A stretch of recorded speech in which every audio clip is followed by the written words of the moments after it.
আসসালামু আলাইকুম। প্রিয় অনার্স চতুর্থ বর্ষের শিক্ষার্থীরা, রকিবুল 24 এ তোমাদেরকে স্বাগতম।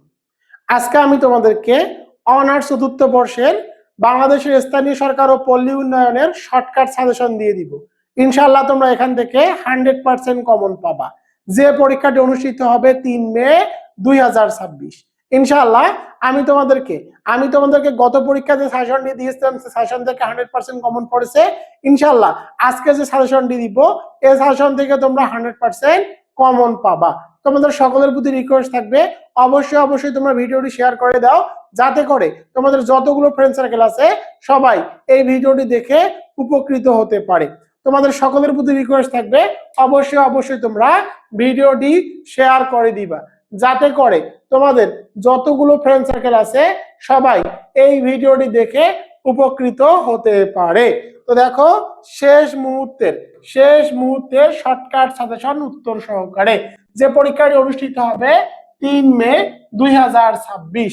সাবজেক্টটির নাম হলো বাংলাদেশের স্থানীয় সরকার ও পল্লী উন্নয়ন। আজকের এই সাজেশনটি রকিবুল 24 পাবলিকেশনস থেকে দেওয়া হচ্ছে। আমি আজকে তোমাদেরকে ক খ গ বিভাগের উত্তর সহকারে শর্টকাট সাজেশন দিব। ইনশাআল্লাহ তোমরা এখান থেকে 100% কমন পাবা। তো দেখো, প্রথমে খ বিভাগের সাজেশন টপ 15 সংক্ষিপ্ত প্রশ্নের সাজেশন। 1 নম্বরটি দেখো, মাঠ প্রশাসন বলতে কি বুঝো? তো দেখো, কোন প্রশ্নটি কত সালে এসেছে সে সালগুলো কিন্তু উল্লেখ করে দিয়েছি এবং দেখো লিখে দিয়েছি আসবে। ইনশাআল্লাহ তোমরা এই প্রশ্নটি আগামীকালকের পরীক্ষায় কমন পাবা। পরের প্রশ্নটি দেখো, প্রশাসনিক বিকেন্দ্রীকরণ বলতে কি বোঝায় বা বিকেন্দ্রীকরণ ব্যাখ্যা দাও। প্রশাসনিক বিকেন্দ্রীকরণ বলতে কি বোঝায় এর উত্তরটি এবং বিকেন্দ্রীকরণের ব্যাখ্যা দাও। এই উত্তরটি লিখে দিলে কিন্তু বিকেন্দ্রীকরণের ব্যাখ্যা দাও এটিও হয়ে যাবে। লিখে দিয়েছি আসবে, এটিও আসার সম্ভাবনা কিন্তু 100%। 3 নম্বরটি দেখো, স্থানীয় সরকার ও স্থানীয় স্বায়ত্তশাসিত সরকারের মধ্যে পার্থক্য কি? 4 নম্বরটি দেখো, পল্লী উন্নয়ন কি? 5 নম্বরটি দেখো, স্থানীয় পর্যায়ে পরিকল্পনা কি? অর্থনৈতিক পরিকল্পনা কি? 6 নম্বরটি দেখো, সিদ্ধান্ত গ্রহণ বলতে কি বুঝো? 7 নম্বরটি দেখো, গ্রামীণ রাজনীতি কি? এরপরে দেখো 8 নম্বর প্রশ্ন হলো উপজেলা পরিষদের 4টি কাজ উল্লেখ করো। 9 নম্বরটি দেখো, সবুজ বিপ্লব বলতে কি বুঝো? 10 নম্বরটি দেখো, আনুষ্ঠানিক ও অনানুষ্ঠানিক স্থানীয় সরকার কাঠামোর সম্পর্ক কি? 11 নম্বরটি দেখো, পোষক ও পোষ্য সম্পর্ক কি? 12 নম্বরটি, গ্রামীণ ক্ষমতা কাঠামো ব্যাখ্যা করো অথবা গ্রামীণ সমাজ কাঠামোর পরিবর্তন বলতে কি বুঝো? 13 নম্বরটি দেখো, স্থানীয় পর্যায়ে পরিকল্পনা কি? 14 নম্বরটি দেখো, স্থানীয় নেতৃত্ব কি বা স্থানীয় স্বায়ত্তশাসনের গুরুত্ব লিখো। তো বুঝতেই পারতেছো এই প্রশ্নগুলো কিন্তু তোমাদের জন্য খুব ইম্পর্টেন্ট। এবং সর্বশেষ 15 নম্বর প্রশ্নটি দেখো, ক্ষুদ্র ঋণের সংজ্ঞা দাও। তো দেখো, তোমাদের জন্য সুপার সাজেশন দিয়েছি। দেখো, 1 এবং 2 নম্বর প্রশ্ন দুটি আসবে। এই দুটি প্রশ্ন আসার সম্ভাবনা 100%। 3, 4, 6, 8, 11 থেকে 2 থেকে 3টি প্রশ্ন আসবে। তোমরা মোট 15টি প্রশ্ন পড়বা। তো দেখো, আমি তোমাদের জন্য এখানে মোট 15টি প্রশ্ন দিয়েছি। ইনশাআল্লাহ তোমরা এই 15টি প্রশ্নই পড়ে যাবা। আর কালকের পরীক্ষায় ইনশাআল্লাহ তোমরা 1 এবং 2 এই দুটি প্রশ্ন 100% কমন পাবা। ইনশাআল্লাহ তোমাদের এই দুটি প্রশ্ন কমন আসবে। তোমরা 15টি প্রশ্ন পড়ে যাইও। 15টি প্রশ্ন পড়লে ইনশাআল্লাহ এখান থেকে তোমরা 5টি প্রশ্ন কমন পাবা। তো দেখো, তোমাদের জন্য আরো কিছু গুরুত্বপূর্ণ প্রশ্ন এখানে দেখো, আরো 5টি প্রশ্ন দেওয়া আছে। তোমরা চাইলে এই 5টি প্রশ্ন একবার করে দেখে যাইতে পারো। অনেক সময় প্রশ্ন কঠিন হয়, তখন অতিরিক্ত গুরুত্বপূর্ণ প্রশ্ন থেকে পরীক্ষায় প্রশ্ন চলে আসে। শিক্ষার্থীরা, আমি তোমাদের জন্য অনেক কষ্ট করে সাজেশনগুলো তৈরি করি। তোমরা অবশ্যই শেয়ার করে দিবা, ভিডিওটি অবশ্যই শেয়ার করে দিবা। আর তোমাদের জন্য একটা শর্টকাট অ্যাড দিয়ে দেই। তোমাদের জন্য রকিবুল 24 পাবলিকেশন অনার্স চতুর্থ বর্ষের রাষ্ট্রবিজ্ঞান বিভাগের সকল বিষয়ের শর্টকাট সাজেশন উত্তর সহকারে অনলাইন কপি বের করেছে। তোমাদের ইতিমধ্যে কিন্তু এই পরীক্ষাটি হয়ে গেছে। রাজনৈতিক তথ্য সময়ের পরিবর্তন ও ধারাবাহিকতা, আমি 15টি করে সাজেশন দিয়েছিলাম এবং 15টির মধ্য থেকে কিন্তু 100% কমন এসেছে। আর আজকে আমি তোমাদেরকে দেখো সাজেশন দিলাম বাংলাদেশের স্থানীয় সরকার ও পল্লী উন্নয়ন। এরপরে দেখো সরকারি নীতি পরিস্থিতি, পূর্ব এশিয়া সরকার ও রাজনীতি, পরিবেশ উন্নয়ন, বাংলাদেশের বৈদেশিক সম্পর্ক, বাংলাদেশের আইন প্রণয়ন প্রক্রিয়া, বিশ্বায়ন, আঞ্চলিকতা বা আন্তর্জাতিক আর্থিক প্রতিষ্ঠান, আধুনিক রাষ্ট্র চিন্তা। এগুলোর উত্তর সহকারে কিন্তু আমি শর্টকাট সাজেশন বের করেছি, পিডিএফ ফাইল বা অনলাইন কপি। তোমরা চাইলে মোবাইলে দেখতে পাবা বা ফটোকপির দোকান থেকে প্রিন্ট করতে করে নিতে পাবা। যারা পিডিএফ ফাইলগুলো ক্রয় করতে চাও তারা দ্রুত আমার ইমো এবং হোয়াটসঅ্যাপ নম্বরে এসএমএস করো 01744559475। এই নম্বরে তোমরা দ্রুত এসএমএস করে পিডিএফ ফাইলগুলো ক্রয় করে নাও, দ্রুত এসএমএস করো। একটা বিষয় জানিয়ে রাখি, আমি যে উত্তরগুলো লিখে দিয়েছি তোমরা বলতে বাধ্য হবা যে উত্তরগুলো সেরা। এবার চলে যাব গ বিভাগের সাজেশনে। তো দেখো গ বিভাগের 15টি রচনামূলক প্রশ্নের সাজেশন। 1 নম্বরটি দেখো, স্থানীয় সরকার অধ্যয়নের পদ্ধতি সমূহ আলোচনা করো। লিখে দিয়েছি আসবে, এই প্রশ্নটা আসার সম্ভাবনা 100%।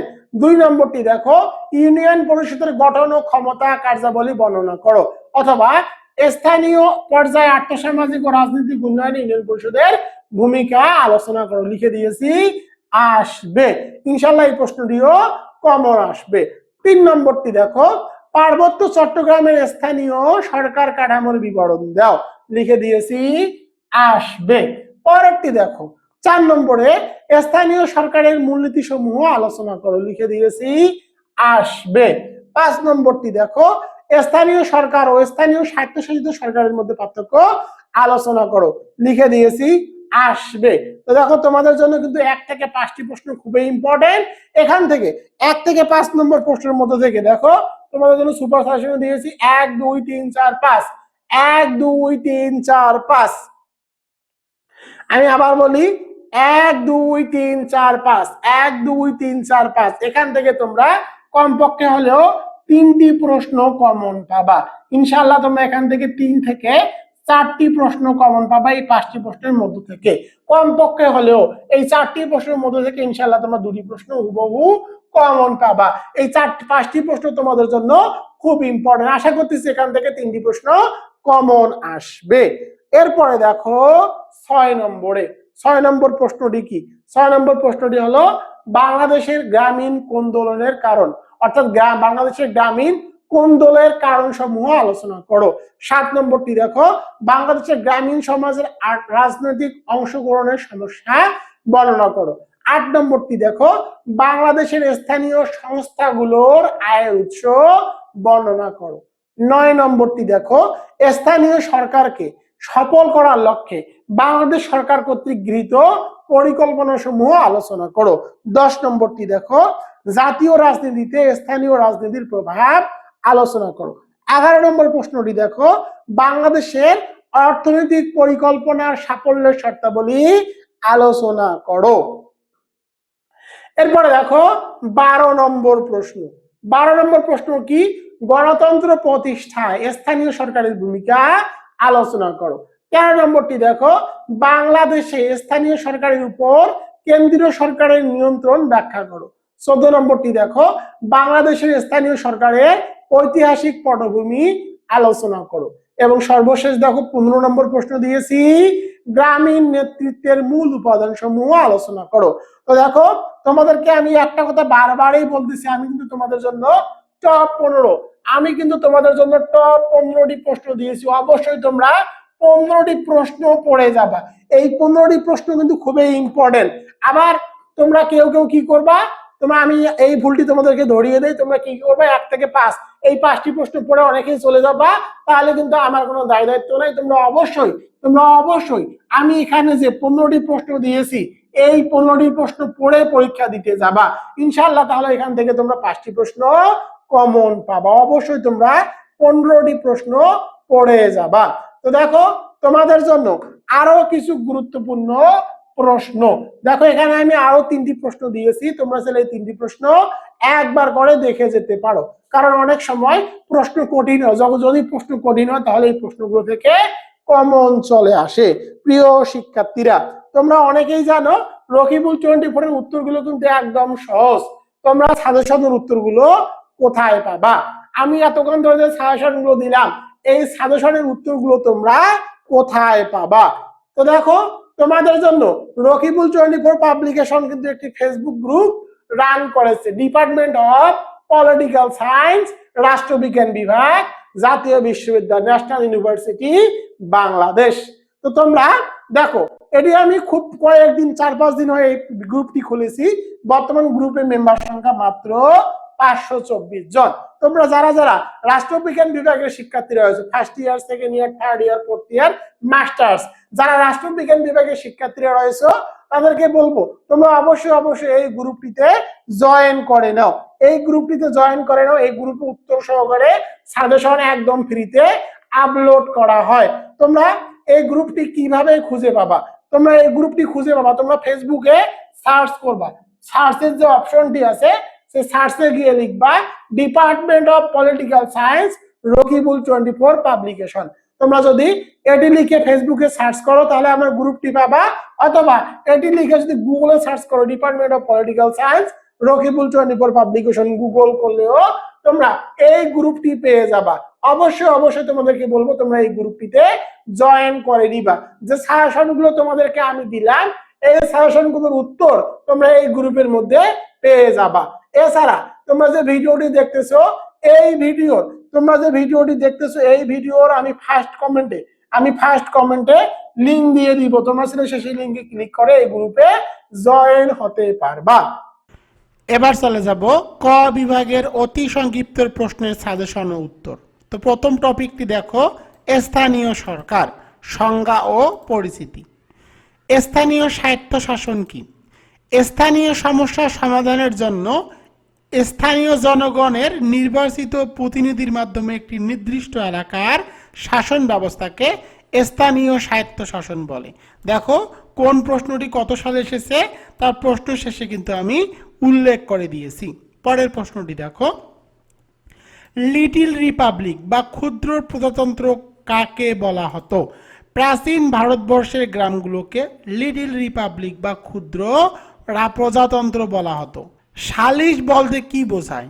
দুই বা একাধিক পক্ষের মধ্যে বিরোধ বা ঝগড়া দেখা দিলে তৃতীয় কোনো নিরপেক্ষ পক্ষের মাধ্যমে আলোচনার ভিত্তিতে সেই বিরোধ মীমাংসা করার প্রক্রিয়াকে সালিশ বলে। পরের প্রশ্নটি দেখো, গ্রাম্য আদালত কি? ইউনিয়ন পরিষদের চেয়ারম্যান ও সদস্যদের নিয়ে গঠিত বিচারিক যা গ্রামীণ ছোটখাটো বিরোধ নিষ্পত্তি করে তাকে গ্রাম্য আদালত বলে। পরের প্রশ্নটি দেখো, উপমহাদেশে স্থানীয় স্বায়ত্তশাসিত সরকারের প্রবর্তক কে? সেটি হলো লর্ড রিপন। পরের প্রশ্নটি দেখো, ব্রিটিশ বাংলা স্থানীয় স্বায়ত্তশাসিত সরকার আইন কখন পাশ হয়? 1885 সালে। পরের প্রশ্নটি দেখো, মৌলিক গণতন্ত্র কে চালু করে বা প্রবর্তন করে? এটি হলো আইয়ুব খান। পরের প্রশ্নটি দেখো, জমিদারি ব্যবস্থার বিকল্প নাম কি?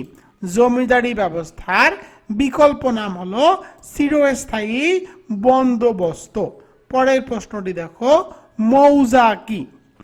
রাজস্ব আদায়ের জন্য নির্ধারিত একটি ভৌগোলিক ইউনিট বা এলাকা যা এক বা একাধিক গ্রাম নিয়ে গঠিত হতে পারে এবং যার একটি স্বতন্ত্র পরিচিতি নম্বর যেমন জিএল নম্বর ও নাম থাকে, সেটাই হলো মৌজা। এবার চলে যাব পরের টপিকে, কাঠামো ও সদস্য। বাংলাদেশে স্থানীয় সরকারের স্তর কয়টি? বাংলাদেশে স্থানীয় সরকারের স্তর কিন্তু 3টি। একটা হলো ইউনিয়ন পরিষদ, উপজেলা পরিষদ ও জেলা পরিষদ। পরের প্রশ্নটি দেখো, ইউনিয়ন পরিষদ কতটি ওয়ার্ড নিয়ে গঠিত? 9টি ওয়ার্ড নিয়ে কিন্তু ইউনিয়ন পরিষদ গঠিত। ইউনিয়ন পরিষদের মোট নির্বাচিত সদস্য কতজন? 13 জন। 13 জন কি কি থাকবে? একজন চেয়ারম্যান, 9টি ওয়ার্ডের 9 জন সাধারণ সদস্য এবং 3টি সংরক্ষিত আসনে 3 জন নারী সদস্য। পরের প্রশ্নটি দেখো, ইউনিয়ন পরিষদের প্রধানকে কি বলা হয়? ইউনিয়ন পরিষদের প্রধানকে বলা হয় চেয়ারম্যান। পরের প্রশ্নটি, জেলা পরিষদের মোট নির্বাচিত সদস্য কতজন? জেলা পরিষদের মোট নির্বাচিত সদস্য সংখ্যা হলো 21 জন। কে কে? একজন চেয়ারম্যান থাকবে, 15 জন সাধারণ সদস্য এবং 5টি সংরক্ষিত আসনে নারী সদস্য। পরের প্রশ্নটি দেখো, উপজেলা পরিষদের উপদেষ্টা কে? উপজেলা পরিষদের উপদেষ্টা হলো সংশ্লিষ্ট এলাকার সংসদ সদস্য। পৌরসভার প্রধানকে কি বলা হয়? পৌরসভার প্রধানকে বলা হয় মেয়র। বাংলাদেশে মোট কতটি সিটি কর্পোরেশন রয়েছে? বাংলাদেশে মোট 12টি সিটি কর্পোরেশন রয়েছে 2020 সালের তথ্য অনুযায়ী। প্রথম সিটি কর্পোরেশন হলো ঢাকা এবং সর্বশেষ সিটি কর্পোরেশন হলো ময়মনসিংহ। পরের প্রশ্নটি দেখো, এখন কিন্তু বগুড়াকে সিটি কর্পোরেশন করার জন্য প্রস্তাব দিয়েছে। এরপরে দেখো, বাংলাদেশে উপজেলার সংখ্যা কত? বাংলাদেশে উপজেলার সংখ্যা 495টি। পরেরটি দেখো, উপজেলা ব্যবস্থা কবে প্রবর্তন করা হয়? 7 নভেম্বর 1982। উপজেলা অধ্যাদেশ কে জারি করেন? উপজেলা অধ্যাদেশ জারি করেন জেনারেল হোসাইন মোহাম্মদ এরশাদ। পরের প্রশ্ন চলে যাব, জেলা কাউন্সিলরের নাম পরিবর্তন করে কত সালে জেলা বোর্ড করা হয়? 1972 সালে। বাংলাদেশ সংবিধানে কোন অনুচ্ছেদে স্থানীয় সরকার বিধানের গঠন আছে? অর্থাৎ বাংলাদেশ সংবিধানের কোন অনুচ্ছেদ অনুযায়ী স্থানীয় সরকার গঠনের বিধান রয়েছে? 59 নং অনুচ্ছেদ অনুযায়ী। পরের প্রশ্নটি দেখো, বাংলাদেশের কোন অঞ্চলের জেলার স্থানীয় সরকার পরিষদ গঠিত হয়েছে? বাংলাদেশের কোন অঞ্চলের জেলায় স্থানীয় সরকার পরিষদ গঠিত হয়েছে? সেটা হলো বাংলাদেশের পার্বত্য চট্টগ্রামের 3 জেলা, রাঙ্গামাটি, খাগড়াছড়ি ও বান্দরবন। এবার চলে যাব পরের টপিকে, কার্যাবলী ও অর্থায়ন। স্থানীয় স্বায়ত্তশাসিত অথবা স্থানীয় সরকারের 2টি উন্নয়নমূলক কাজ উল্লেখ করো। একটা হলো যোগাযোগ ব্যবস্থার উন্নয়ন, আর একটি হলো পানীয় জলের সরবরাহ নিশ্চিত করা। পরের প্রশ্নটি দেখো, এখানে আর একটা দেওয়া আছে, কৃষি ও কুটির শিল্পের উন্নতি এবং বন, পশু ও মৎস্য সম্পদ বৃদ্ধি করা। যে কোনো একটা উত্তর দিলেই হয়ে যাবে। স্থানীয় স্বায়ত্তশাসিত সরকারের 2টি উদাহরণ দাও। একটা হলো ইউনিয়ন পরিষদ আর একটা হলো উপজেলা পরিষদ। বাংলাদেশের স্থানীয় সংস্থাগুলোর রাজস্বের প্রধান উৎস কি? প্রধান উৎস হলো কর ব্যবস্থা। সেটা হতে পারে হোল্ডিং ট্যাক্স, বিভিন্ন ফি ইত্যাদি। এবার চলে যাব পল্লী উন্নয়ন, রুরাল ডেভেলপমেন্ট। তো দেখো, বাংলাদেশে পল্লী উন্নয়নে নিয়োজিত 2টি এনজিওর নাম লেখো। একটা হলো ব্র্যাক আর একটা হলো আশা। পরেরটি দেখো, কুমিল্লা মডেল কে কত সালে প্রতিষ্ঠিত করেন? কুমিল্লা মডেল ডক্টর আক্তার হামিদ খান 1959 সালে বাংলাদেশে পল্লী উন্নয়ন একাডেমি প্রতিষ্ঠা করেন, যা কুমিল্লা মডেল হিসাবে পরিচিত। পরটি দেখো, সবুজ বিপ্লবের জনক বলা হয় কাকে? সবুজ বিপ্লবের জনক বলা হয় নরম্যান আর্নেস্ট বোরলাগকে। তো পরেরটি দেখো, প্রশাসনিক ধারণা ও প্রক্রিয়া। তো দেখো, অর্থনৈতিক পরিকল্পনা কি? কোন দেশের অর্থনৈতিক উন্নয়নের জন্য নির্দিষ্ট সময়ের মধ্যে সুনির্দিষ্ট লক্ষ্য অর্জনের পরিকল্পিত কর্মসূচিকে অর্থনৈতিক পরিকল্পনা বলে। পরটি দেখো, সমন্বয় বলতে কি বুঝো? কোন প্রতিষ্ঠানের বিভিন্ন বিভাগ বা ব্যক্তির কাজের মাধ্যমে শৃঙ্খলা ও একতা আনা যাতে সহজে লক্ষ্য অর্জন করা যায় তাকে সমন্বয় বলে। সিদ্ধান্ত গ্রহণের প্রথম ধাপ কোনটি? সিদ্ধান্ত গ্রহণের প্রথম ধাপ হলো সমস্যা চিহ্নিতকরণ। পরের প্রশ্নটি দেখো, পরিকল্পনা কমিশনের চেয়ারম্যান কে? প্রধানমন্ত্রী। জাতীয় অর্থনৈতিক পরিষদ কি? দেশের সার্বিক উন্নয়ন পরিকল্পনার অনুমোদন এবং অর্থনৈতিক নীতিমালা ও উন্নয়ন প্রকল্প সমূহ পর্যালোচনার জন্য গঠিত সর্বোচ্চ জাতীয় ফোরাম। পরের প্রশ্নটি দেখো, প্রশাসনের সর্বনিম্ন স্তর কোনটি? প্রশাসনের সর্বনিম্ন স্তর হলো উপজেলা প্রশাসন। লোক প্রশাসনের সর্বনিম্ন স্তর কোনটি? লোক প্রশাসনের সর্বনিম্ন স্তর হলো উপজেলা প্রশাসন। মাঠ প্রশাসন কি?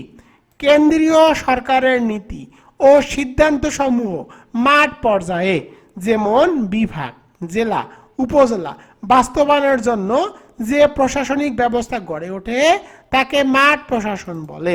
পরের প্রশ্নটি দেখো, বাংলাদেশের প্রশাসনের কেন্দ্রবিন্দু কোনটি? বাংলাদেশের প্রশাসনের কেন্দ্রবিন্দু হলো বাংলাদেশ সচিবালয়। স্থানীয় সরকার অধ্যয়নের দুটি পদ্ধতির নাম লিখো। একটা হলো ঐতিহাসিক পদ্ধতি আর একটা হলো দার্শনিক পদ্ধতি। পরের প্রশ্নটি দেখো, সম্মোহনী নেতৃত্ব কি? যখন কোনো নেতা তার অসাধারণ ব্যক্তিত্ব, বাগান্বিতা এবং দূরদৃষ্টিতার মাধ্যমে জনগণকে ভীষণভাবে আকৃষ্ট, অনুপ্রাণিত ও উদ্ধৃত করতে পারে তখন তাকে তার সেই নেতৃত্বকে সম্মোহনী নেতৃত্ব বলে। পরের প্রশ্নটি দেখো, লিডারশিপ শব্দটি কোন শব্দ থেকে এসেছে? ইংরেজি শব্দ লিড শব্দ থেকে এসেছে। এবার চলে যাব পূর্ণ অর্থ। এডিটি এর পূর্ণরূপ কি? এগ্রিকালচারাল ডেভেলপমেন্ট ট্রাস্ট, কৃষি উন্নয়ন ট্রাস্ট। অথবা তোমরা লিখতে পারো Asian development transport.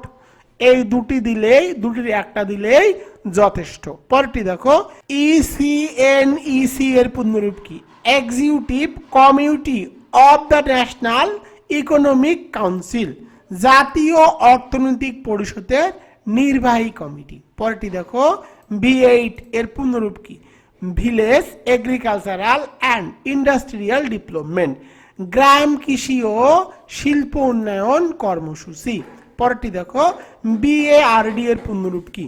Bangladesh academy for rural development, Bangladesh পল্লী উন্নয়ন একাডেমি। পরেরটি দেখো, NGO এর পূর্ণরূপ কি?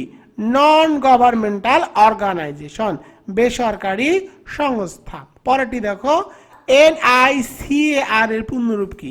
National implementation committee for administrative reforms বা রিঅর্গানাইজেশন, প্রশাসনিক সংস্করণ অথবা পুনর্বিন্যাস বাস্তবায়ন সংক্রান্ত জাতীয় কমিটি। CARE এর পূর্ণরূপ কি? Cooperative for assistance and relief everywhere, বিশ্বব্যাপী সহায়তা ও ত্রাণ সমময়। পরেরটি দেখো, BAG এর পূর্ণরূপ কি? ভুলনারেবল গ্রুপ ফিল্ডিং, ভুলনারেবল গ্রুপ ফিডিং, দুস্থ জনগোষ্ঠীকে খাদ্য সহায়তা কর্মসূচি। পরেরটি দেখো, ADP এর পূর্ণরূপ কি?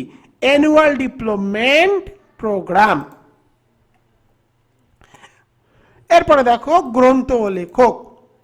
দ্য মাইন্ড অ্যান্ড সোসাইটি গ্রন্থটির রচয়িতাকে? Vilfredo Pareto. Community power structure গ্রন্থের রচয়িতাকে? Floyd Hunter. কালচারাল চেঞ্জ গ্রন্থটির রচয়িতাকে? F. স্টুয়ার্ট চ্যাপিন। পরটি দেখো, অ্যান্সিডেন্ট সোসাইটি গ্রন্থটির রচয়িতাকে? Lewis Henry Morgan. পরটি দেখো, দ্য প্রসেস অফ গভর্নমেন্ট গ্রন্থটির লেখককে? Arthur F. বেন্টলি। এবার চলে যাব অন্যান্য প্রশ্নে। তো দেখো, পোষক কি? পোষক বলতে এমন ব্যক্তিকে বোঝায় যিনি সামাজিক বা অর্থনৈতিকভাবে সুবিধাজনক অবস্থানে থেকে অন্যদের পৃষ্ঠপোষকতা বা সহায়তা প্রদান করে। পরেরটি দেখো, গ্রামীণ সমাজের জ্ঞাতি সম্পর্কের ভিত্তি কি? এটা হলো রক্তের সম্পর্ক বা বৈবাহিক সূত্রের মাধ্যমে আত্মীয়তা।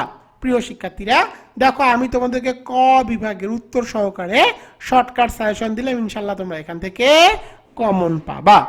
তো শিক্ষার্থীরা দেখো, তোমাদের জন্য রকিবুল 24 পাবলিকেশন কিন্তু উত্তর সহকারে সাজেশন বের করেছি। স্ক্রিনের মধ্যে তোমরা যে সাজেশনটি দিলাম সেটি দেখতে পাচ্ছ। এখন আমি তোমাদেরকে কিছু উত্তর দেখিয়ে দিব, তাহলে বুঝতে পারবা যে আমি যে উত্তরগুলো লিখি সে উত্তরগুলো কতটা সহজভাবে উপস্থাপন করা হয়েছে। তো দেখো, তোমাদের জন্য কিন্তু এখানে আরো কিছু গুরুত্বপূর্ণ অতি সংক্ষিপ্ত প্রশ্ন দেওয়া আছে। তোমরা চাইলে এই প্রশ্নগুলো একবার করে দেখে যেতে পারো। এগুলো এক্সট্রা প্রশ্ন, এগুলো পড়লেও হয়, না পড়লেও সমস্যা নাই। তারপরও তোমরা যদি চাও এই অতিরিক্ত প্রশ্নগুলো একবার করে দেখে যেতে পারো। অনেক সময় অতি সংক্ষিপ্ত প্রশ্ন এই প্রশ্নগুলো থেকে কমন চলে, সেখানে আরো কিছু এক্সট্রা প্রশ্ন দেওয়া আছে, তোমরা চাইলে এগুলো দেখতে পারো। তো প্রিয় শিক্ষার্থীরা দেখো, তোমাদের জন্য রকিবুল 24 পাবলিকেশন কত সহজভাবে উত্তরগুলো সাজিয়েছি। দেখো এই প্রশ্নটি মাঠ প্রশাসন বলতে কি বোঝো লিখে দিয়েছি, আসবে। আমি তোমাদেরকে গ্যারান্টি দিচ্ছি, তোমরা যদি কেউ এভাবে উত্তর লেখো তাহলে 4 মার্কের মধ্যে টিচার তোমাদেরকে 4 মার্কের মধ্যে 4 মার্ক দিতেই বাধ্য। প্রথমে তোমরা উপস্থাপনা অংশে এভাবে সুন্দর করে লিখে দিবা, এরপরে একটা অবশ্যই সাধারণ সংজ্ঞা দিবে, যেমনটা আমি এখানে একটা সাধারণ সংজ্ঞা দিয়েছি। এরপরে তোমাদেরকে প্রামাণ্য সংজ্ঞা দিতে হবে, কমপক্ষে 4 থেকে 5টি প্রামাণ্য সংজ্ঞা দিতে হবে। দেখো আমি কিন্তু এখানে 4 থেকে 5টি প্রামাণ্য সংজ্ঞা দিয়েছি। এবং সর্বশেষে তোমাদেরকে লিখতে হবে সুতরাং বলা যায়, দিয়ে মাঠ প্রশাসন কি সেটা লিখতে হবে। এভাবে কিন্তু আমি উত্তরগুলো একদম সহজ ভাষায় লিখে দিয়েছি। তোমরা চাইলে পিডিএফ ফাইলগুলো ক্রয় করতে পারো। এরপরে দেখো প্রশাসনিক বিকেন্দ্রীকরণ বলতে কি বুঝো। দেখো প্রথমে প্রশাসনিক বিকেন্দ্রীকরণ কি আমি সেটা উপস্থাপন করেছি। এরপরে দেখো একটা সাধারণ সংজ্ঞা দিয়েছি, একদম সহজ ভাষায় সাধারণ সংজ্ঞাটি দিয়েছি। এরপরে দেখো প্রামাণ্য সংজ্ঞা দিয়েছি এবং সর্বশেষ বলা যায় এটিও কিন্তু আমি লিখে দিয়েছি।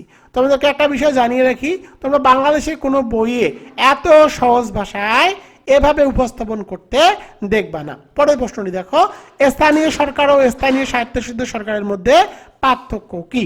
দেখো সংজ্ঞার ক্ষেত্রে পার্থক্য আমি লিখে দিয়েছি। এরপরে দেখো আমি এখানে একটা ছক দিয়েছি, ছক দিয়ে কোন কোন পার্থক্য সে পার্থক্যগুলো কিন্তু নির্দেশ করে দিয়েছি। এভাবে পরের প্রশ্নটি দেখো, পল্লী উন্নয়ন কি, একদম সহজ ভাষায় কিন্তু উত্তরগুলো দিয়ে দিয়েছি। তোমরা চাইলে এই সাবজেক্ট সহ তোমাদের বাকি যে সাবজেক্টগুলো আছে সেই সাবজেক্টের উত্তর সহকারে পিডিএফ ফাইল ক্রয় করতে পারো। দেখো স্ক্রিনের মধ্যে কিন্তু আমি তোমাদেরকে উত্তরগুলো দেখিয়ে দিলাম।